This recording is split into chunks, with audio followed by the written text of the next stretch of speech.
Baida Kemo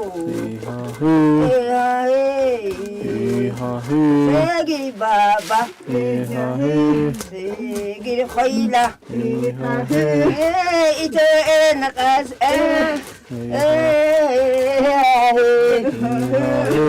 Usur Nakdahi Ana Ayuda Qudna Sahi Segi Baba Naga Shumaiwat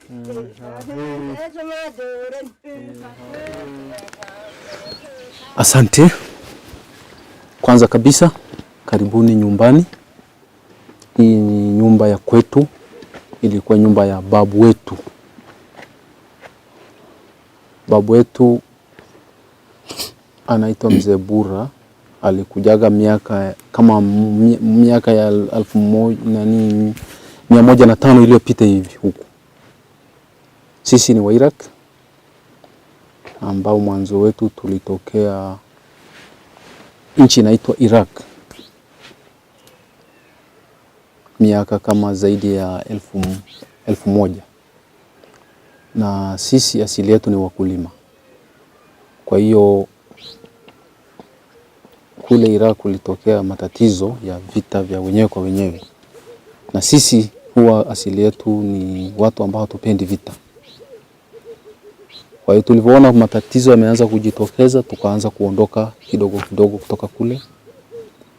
Tukifika sehemu nzuri tunaanza kulima mazao, tunayavuna, alafu tunaendelea kuhama.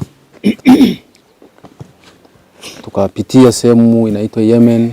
Baada ya Yemen tukapitia Ethiopia tukashuka mpaka Sudan, tukashukia mpaka sehemu ya Kenya na sehemu inaitwa Bura. Tukaendelea mpaka tukafika sehemu kwenye milima ya Ngorongoro karibu na mlima Oldonyo Lengai. Ndio hii sasa baadaye tukaja kukutana pale na Wamasai ambao pia na wao ni wahamiaji huko, kwa sababu sisi tulikuwa tunalima na Wamasai wao na ng'ombe. Wakatamani chakula chetu, tukawapa chakula na wakatupa ng'ombe. Sasa kwa sababu sisi tunakaa sehemu ambayo ina virutubisho vingi, udongo ambao una mbolea kutosha kabisa. Kwa hiyo sasa tukawa karibu kila mwaka majani yanaota vizuri, kila mwaka tunapata ndama tofauti, ng'ombe wanazaa, tukawa na ng'ombe wengi.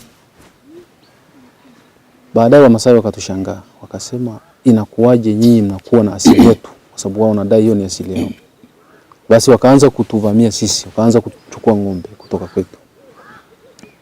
Na sisi kwa sababu ni watu ambao hatupendi vita, tukaanza kuondoka, tukaanza kuwakimbia kwa kupitia upande wa Serengeti. Wakaendelea kutufuata, sisi tukaendelea kuhama mpaka tukafika sehemu ya Dodoma, Singida. Lakini kwa sababu kule ni ukame, sehemu ile ni uwanda wa chini, ni ukame sana. Sisi kama wakulima tukaona ni hatari kwetu, hatupati chakula zaidi. Tukaanza kurudi upande wa kaskazini mpaka tukapata kijiji ambayo inaitwa Mama Isara. Mama Isara ni nani? Isara alikuwa ni mtawala wa jadi wa kabila letu. Sasa bahati mbaya huyo Isara akafariki akiwa watoto wake wakiwa wadogo sana. Sasa kwa sababu utawala huwa ni kutokana na ukoo na watoto wake walikuwa ni wadogo, ikabidi mamake mzazi achukue utawala mpaka watoto wakaendelea kukua wakawa watu wazima. Ndio maana hiyo kijiji kaitwa Mama Isara. Basi hicho kijiji kiliwapendeza sana Wairaki kwa sababu wao ni wakulima, na hicho kijiji kuna milima na mabonde, kwa hiyo kulikuwa na vichemchemi. maji yanayotoka chini ya ardhi. Kwa hiyo walifurahia, na kila mwaka tukawa tunaendelea kulima, hata kipindi cha kiangazi, kwa sababu maji yapo. Kwa hiyo tulikuwa tunapata chakula cha kutosha. Lakini baadaye watu wakaendelea kuzaliana, wakawa ni wengi, kijiji kikawa ni kidogo. Basi wakaamua kusambaa kutoka pale Mama Ishara, wakahama kwenye vijiji vya Mbulu ambayo ni milimani. Baadaye kutoka Mbulu ndio wakaja huku Karatu kwa sababu ya wingi wa watu. Karatu kipindi hicho ilikuwa ni pori, ilikuwa ni miti, hakuna watu wanaokaa huko. Walikuja wazee wachache, akiwemo huyu babu wetu anaitwa Mzee Bura na mzee mmoja anaitwa Ganako au tu. Kwa hiyo mahali hapa tuliko sisi hapa ilikuwa ni kwa babu wetu, lakini ukiangalia kule kuna kamlima pale, ule mlima unaitwa Ganako mpaka leo, na ni maarufu kwa ajili ya Moram. Na pia kwa sababu ya hii historia, hapo chini kuna shule inaitwa Ganako Secondary School, ni kwa ajili ya historia ya hawa wazee. Basi hawa wazee walipokuja baadaye wakaendelea kuwakaribisha watu wengine kutoka huko vijiji vya Mbulu, wakaendelea kushika maeneo kidogo kidogo. Baadaye sana na wazungu wamekuja. Hawa wazungu wakaja kupanda kahawa kwenye hii chini ya milima ya Ngorongoro. Kwa sababu na sisi pia ni wakulima, wazungu wakatukaribisha, tukaenda kuwasaidia, wakana wanatupa mahitaji madogo madogo. Basi na hao wenyeji wengine wakaja, wakagawiana maeneo, ndio ikawa kijiji hiki sasa hivi inaitwa Tloma, ni kijiji ambayo mahali tuliko. Zamani sisi wa Iraq tulikuwa tunatumia ngozi ya mbuzi kwa kutengenezea nguo zetu. Unaweza ukatengeneza shati, ukatengeneza kaptula na sketi ya kina mama. Sasa ukisha mchinja mbuzi wako, unaanika vizuri hii nguo yako, hizi ngozi. Ukisha anika, ikikauka vizuri, unaondoa maganda, nywele sorry. Hizi nywele huwa zamani tulikuwa tunaondoa kwa kutumia jiwe. Unaitengeneza jiwe yako vizuri, inakuwa kali, inakuwa na makali. Alafu unaikwaruza vipi vile. Na nywele inaondoka vizuri tu taratibu. Unapoona hii sketi, hii ni ndogo, hii ni ya kifua cha mama. Na imekuwa nyekundu. Imebadilishwa hii rangi kwa kutumia aina ya udongo. Udongo huu unatokea kwenye kichuguu, lakini ni ile tu ukitaka kubadilisha rangi. Unaweza kuacha kwenye rangi ya asili, lakini kwa sababu ya kupendezesha ukipaka hii rangi inakuwa nyekundu. Na hizi alama zote zilizoko huku ni marembo, lakini pia ni alama ambazo zina maana. Kwa mfano, huu ni mlima. Huu ni mfano wa mlima ambao tunasema milima huwa haikutani, binadamu wanakutana.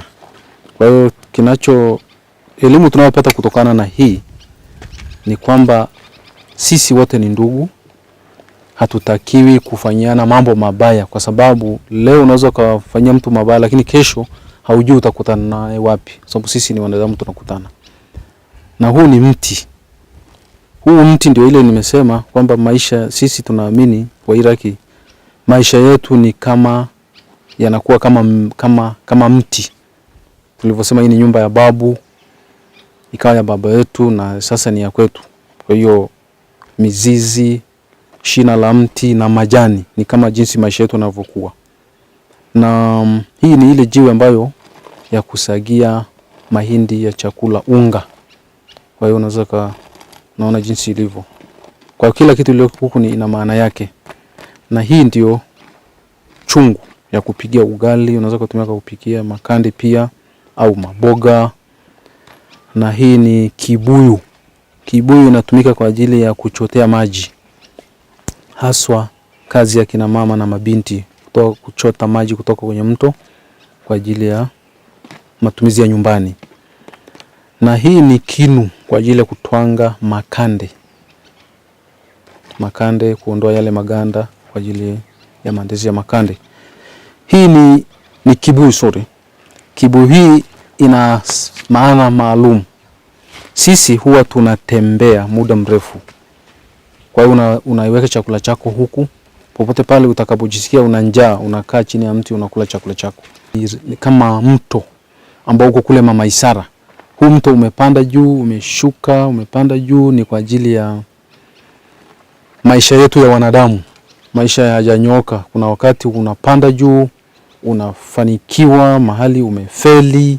Kwa hiyo tunatakiwa tukubaliane na hali halisi. Na hii alama iliyoko hapa ni alama ya bendera ya Tanzania. Bendera ya Tanzania ina rangi kuu 4. Hii ya blue inaonyesha maji tulionayo kama maziwa, mito. Hii ya njano ni madini tulionayo kama Tanzanite, dhahabu, na hii nyeusi inaonyesha sisi wa Afrika au wa Tanzania. Kwa hiyo tunajivunia sisi kuwa wa Tanzania. Na hii ya kijani ni misitu ambayo inatuzunguka, na hasa kwenye mbuga zetu za wanyama, miti. Ndio alama hii nani. Na mtoto akishafikia umri, kwa mfano kama wa kiume, akifikia umri wa miaka kama 6 hivi, ataanza kufundishwa kazi inayohusu wanaume, kazi ya kuchunga, kwenda kazi ya kuwinda. Pia anafundishwa namna ya kulenga shabaha. Tunatumia fimbo kama hizi kwa kulenga shabaha. Mti fulani unawekwa. Ni mti mlaini kimsingi. Mti mlaini. Sasa watu wanalenga pale, wanaweka alama kabisa kwamba ukishalenga shabaha pale basi wewe una shabaha nzuri.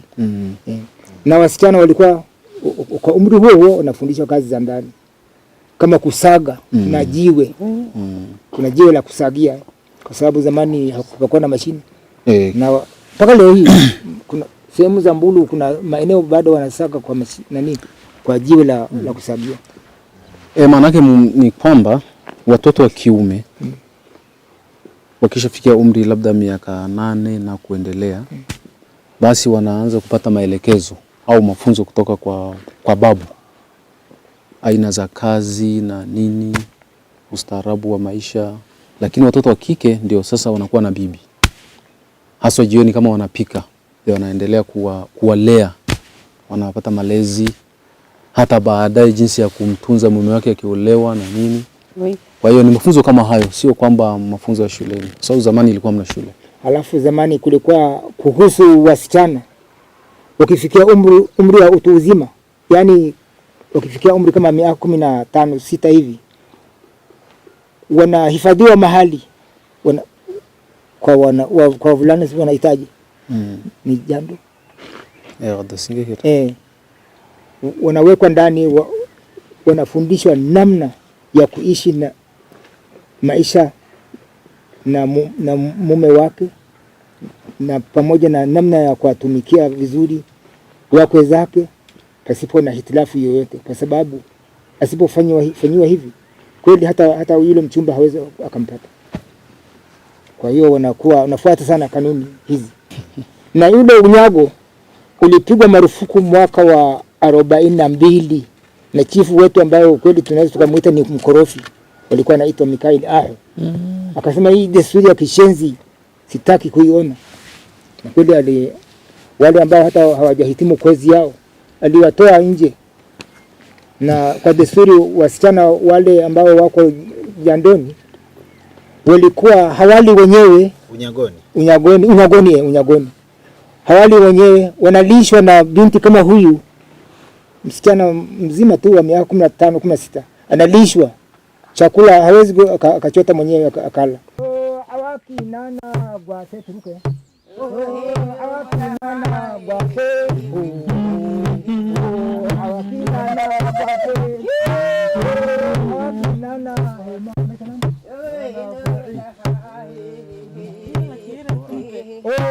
awaki nana boy.